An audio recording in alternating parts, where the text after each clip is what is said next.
turn left onto West Michigan Avenue. Hey everybody, how's it going? I am super excited to show you the latest version of full self-driving beta for Hardware 3 vehicles. This is version 11.4.7.3, which just came in around midnight, October 20th. So today is Friday. I got out nice and early today and took this for a spin. It is raining a little bit, kind of dark outside, but I am on Kalamazoo College's campus.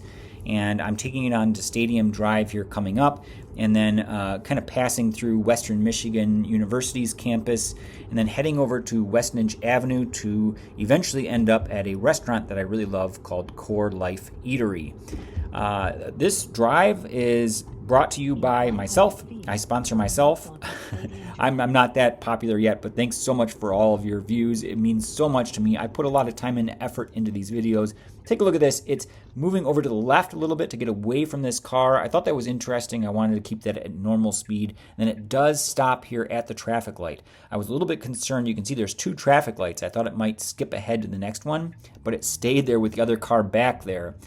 It makes me wonder if the other car had gone up past the railroad tracks and stopped here, which is normally what I would have done if I were driving manually, if the car would have followed that other car and done that as well. I doubt it. I think it did the right thing staying behind those railroad tracks. So good job, Beta, on that one. But one thing that I'm really, really happy about with this drive is that I did not intervene at all. You won't see my hands touching the steering wheel. My knee, however, is nudging the steering wheel. There is a nag, which everybody complains about. It requires you to touch the steering wheel every so often to make sure that you're paying attention. Now, there have been a lot of complaints in the community because there's a camera right above the rear view mirror that's also tracking the position of your head and your eyes. But this redundant is still necessary when it's beta because it still is not perfect. But as you can see in this environment, it's still really, really good. I am not doing anything down below or above except for my knee. So I zoom in here on the visualizations just to show you exactly what the car can see. It's really cool showing the traffic lights. They're blue, which means it's yielding to them. It's waiting for those traffic lights to turn green before it can proceed forward. Now you can see the road goes to kind of off on a diagonal here a little bit, which is interesting, and I'm curious whether it can do it or not. But I'm generally pretty confident in these areas, and bear in mind, I've never taken it through this area before. The only reason why I'm filming like this, which, by the way, is not the safest position for my GoPro, it's essentially right in front of my face, and my back is leaned way back to allow this view to happen here. So it's not really safe, but I do know that this area, especially at 7:30 a.m., which is what it is right now, or maybe 8 o'clock, it was somewhere around there, on a Friday morning is not going to be too hopping. And besides, this is Kalamazoo. So Kalamazoo is not the most extremely busy city, but I am driving through downtown Kalamazoo coming up right here. So as soon as that bus goes forward, my car decides to change lanes to follow route in the middle of the turn. That made me a little bit uncomfortable, I'll be honest, but there were no cars behind me. Not exactly the most appropriate thing to do, but generally speaking, from front to finish here, the car does a phenomenal job, and you'll see that out in the open here. There's nothing to hide. I did not edit. You won't see any cuts where I'm kind of taking out the bad stuff. This is everything in the entire drive that I took in the morning here. So it is a little bit wet outside. I do have an HDMI output on my screen. You can see the cable kind of wrapping around there. That's a modification I got from Adam Urban. If you are interested in filming high quality screen information, you can reach out to him as well to get one of them. If you have an older car like I do, you'll see my windshield wipers go off here right there, and it kills my screen. So that happens. I get some electrical noise, some interference, unfortunately, every so often. So at this stoplight here, you don't notice it, but I actually parked it and rearranged my screen to be able to bring it back up for everybody here. But this is downtown Kalamazoo. This is it. So it's not a whole lot going on, as you can see. And there's some construction. There's some poles. Here's a stop sign that says only when turning right. So you can you only need to stop when you're turning right. And if you were to go straight, there's that barricade there, so you wouldn't even be able to go there. But it did the right thing there, no problems. Now take a look at these people getting in their car on the right. The car goes around them and it slows down a little bit. That was really natural. And then again, another person here on the right getting into their car. Before they open up the door, they're waiting for me to pass by them. My car slows down very appropriately, goes around them. Everything there felt really, really natural. Nobody is behind me at the moment, which is good. And throughout portions of this video, I'm going to be speeding it up. Like right now, I'm going double the speed because it's really, well, first of all, I want to save your time. I don't want to waste people's time. And then second of all, it's not really a whole lot going on. So I'm waiting now for a red light. And as soon as the red light changes, I'm just going to go forward. It's not, in a 0.1 mile turning right on Porter Street. The parts that are more interesting are the parts that I slow down, which you'll see here coming up. So, yeah, nice, beautiful fall day, by the way. I love when the leaves are changing, so very beautiful scenery throughout this video. So right here, my car puts on the right turn signal. You can see it's indicating as if it's going to turn right, kind of creating a little bit of confusion for the person behind me. Thankfully, it goes off because I am going straight here. I'm not turning right. So it kind of was hogging that left turn lane a little bit, which was interesting. I was not expecting that. And we, again, speed it forward here and proceed. We're heading over to Westnedge Avenue after Vassar Drive. I had to put in a couple waypoints, and you won't notice me really parking the car to proceed to the next waypoint destination, but I do have to do that. Every time you have a waypoint and you want to continue trip, you do have to put the car in park. A little trick there with the waypoints on a Tesla. So coming through here, really nice. It's staying in its lane. Like I said, I'm not doing anything with the pedals, and this is the first time the car has ever gone through these areas, which I find absolutely incredible. The Tesla Autopilot team deserves a lot more credit than they have received, I think, widely, because a lot of people just don't know. They're not aware of how much the cars can do these days. Here, right after it crosses through that intersection, it gets over to the right, and it's almost as if it's trying to pass this car here. Now, coming up, we are going to be turning left, so the lane selection here is interesting. Lane selection has been one of the biggest complaints, I would say, from other people. Now, even though I'm having a great experience here with this version, this does not represent everybody's experience, and you have to recognize that. A lot of areas, it does not perform as well as it is right now.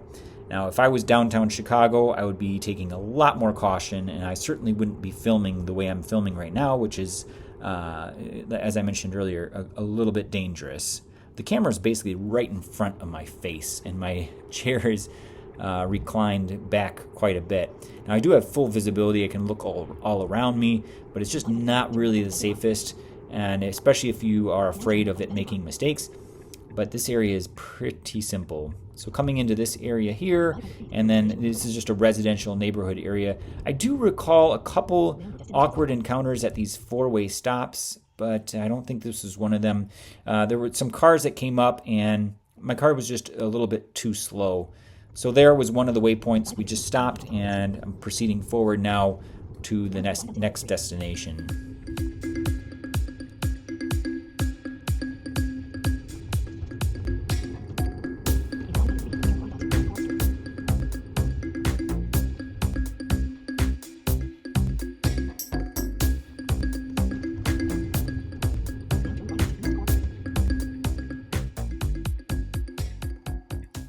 Another split view here with the cars being displayed. I don't have a 360 camera, but it made the right decision here. So it's waiting for the correct time to go, and then it proceeds. Comes out really nicely there. I was very pleased with that. Emergency vehicles still aren't displayed on the screen. There were some flashing lights there. Sometimes on the highways you would see that. That was previously with Navigate on Autopilot. I haven't seen that in a very long time with version 11, if at all, to be honest with you. Coming through this intersection here, just going straight, and then finally we will end up on Westnedge Avenue. I did have to get another waypoint in before we end up at the restaurant. Once we end up at the restaurant, I do take it over to a residential area before taking it out on the highway. So this video, if I had not sped it up, would be very drawn out. There's quite a bit of video here, And I did put it through quite a few tests, and I will say, just in summary, for those of you who don't want to stick around until the end, this version doesn't have any noticeable differences for me. I have not been, surprised with certain things I've noticed that have changed, and I haven't been disappointed on the other side either with any regressions that I noticed. Overall, it feels the same as the previous version, and with this newest version of beta, the release notes were the same as the previous. And as always, Tesla doesn't explain what they fixed.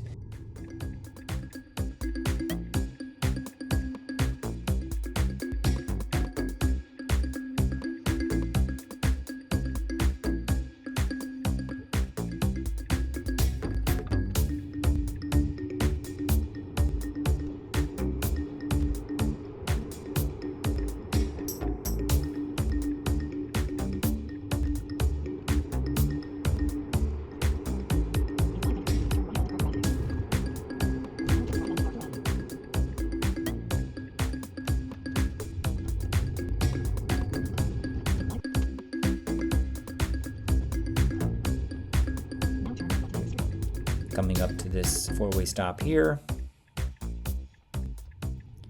Proceeding forward. It's a little bit slow in these residential areas. It saw that person there, went around a little bit. It was very subtle. I liked how it did that. Stopping for stop sign. It kind of creeps a little bit and then makes the move. A little bit jerky, not the smoothest turns, but still feels pretty natural. Limiting max speed for road type. Kind of interesting. It recognizes what road it's on. Stopping for traffic light there. Creeping for visibility. So it looks like the timing on some of my overlays is a little bit off in the middle, but the top left and right are in sync. Okay, coming through here. No issues. I mean, it looks like it's a little bit off again with the upper left and the actual screen. Bummer. I've already compressed all of my video footage, so we'll just have to live with that for the rest of the video. But this video took me way more time than I thought it would. Unfortunately, these just aren't the easiest for me to pump out. I want to condense them and make them as interesting as possible. So I really appreciate your time watching this through. I hope this gives you an idea of how it's operating. This is pretty straightforward. 2.5, going fast forwarding 2.5 times is the fastest that I go in this video, besides a couple points where I go 10 times the speed. I didn't want people to kind of get overwhelmed with me moving the camera way too fast. But like I mentioned before, I am not touching the accelerator or the brake pedal. It's just doing an incredible job here on these relatively easy roads. Getting over to the right, changing lanes to follow route. I loved how it did that. Very natural. Getting ready to turn right. And this is one of the parts that impressed me the most, is kind of getting into this parking lot. I really loved how it did this. See how smooth that right turn was. And then stopping for stop sign, going left, and coming into the parking lot for this restaurant, which is a lunch and dinner restaurant, so closed at this time of the morning. And getting out of the parking lot, also very smooth, no issues. But the one hang-up I had with this entire trip, really, was coming out back onto Westnedge Avenue. So there's a right-only area. Now, to be honest with you, if I was driving the car manually, I probably would have, especially at this time of the day, I probably would have broken this rule. I'm not going to call it a law because it's private property. But you can see it says turn right only. So I come up to the stop sign and my left turn signal goes on. I'm about to take over. I actually attempted to take over. I missed the right drive stalk. If you push up on the right drive stalk, that cancels out of beta. But I missed it. And then I was like, well, you know what? Nobody's behind me and there's not too much traffic. So I'm just going to let it do it. So it saved me some time at least. But this part up here is interesting. The van in front of me gets over to the left, but they are a little bit in my lane. My car slows down more than it should, so I'm going 2 times the speed. I slow it down to normal speed coming up here very soon to show this scenario, but let me explain it to you here first. So after this intersection, that my car slows down quite a bit for the van in front of me. And the person in back of me gets frustrated because they don't know why I'm slowing down. And they were right. They had every right to honk at me.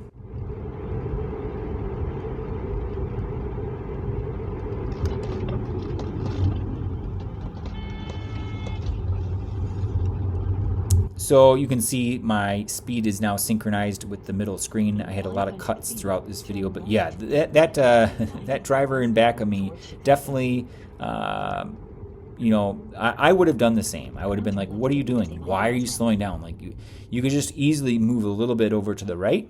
So that wasn't perfect, and of course, beta is not perfect because it's beta, but there are those little tiny things like that you do need to be aware of, especially if you're new to using this software.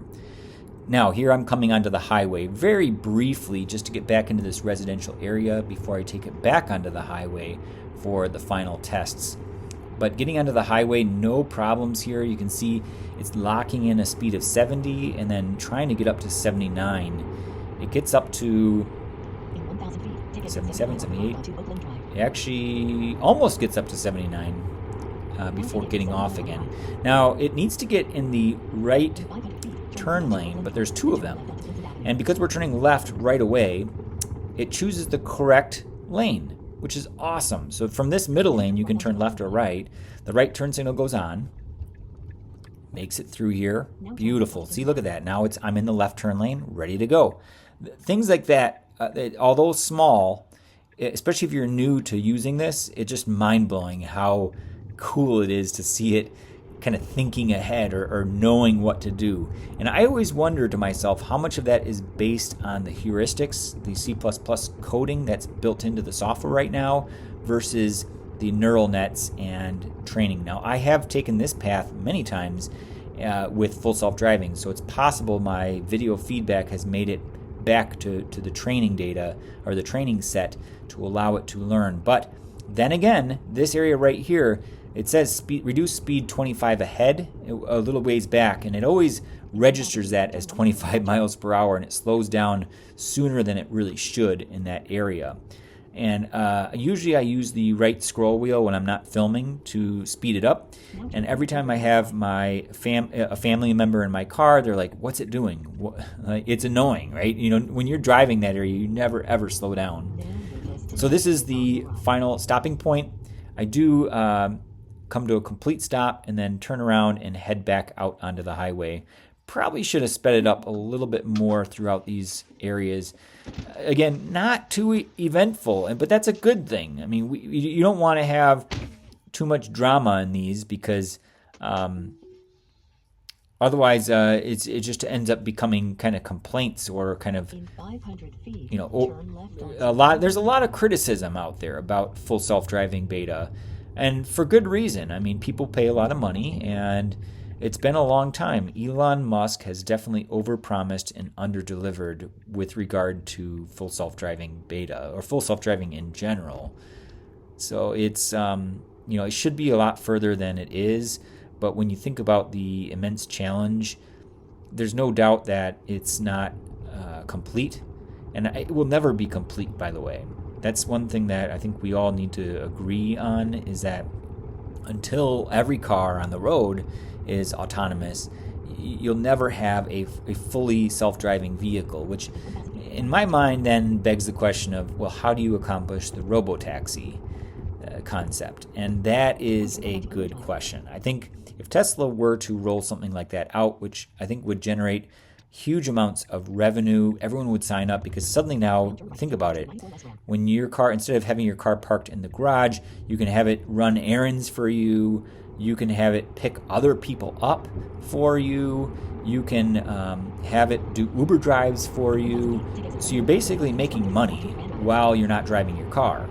So that's a huge asset. Suddenly now you turn your liability or depreciating asset into an appreciating asset.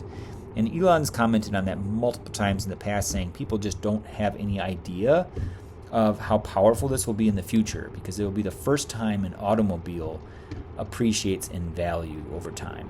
And When that comes to fruition, it's going to be a big deal.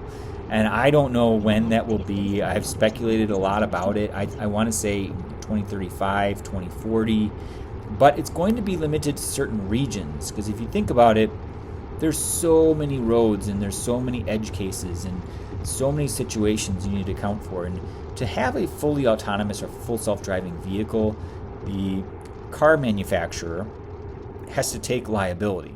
Basically what that means is if it screws up, that's their responsibility, because it said and you bought it saying it says that it's a full self-driving car, so it should be doing everything all on its own.